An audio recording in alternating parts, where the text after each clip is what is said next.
all of us here. The bees buzzed with joy, learning was clear.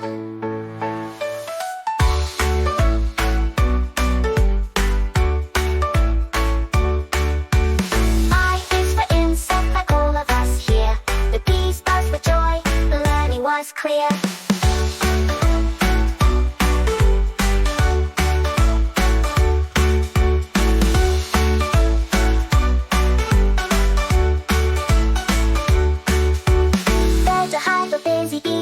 Day and night, they buzzed around learning with their teacher Miss B. And today they discovered the alphabet from A to Z. A is for apple, A is for apple, a sweet crunchy treat. E is for butterfly with wings so neat.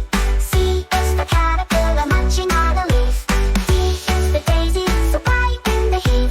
E is for elephant, though he's far away. F is for frog, who loves to hop and play.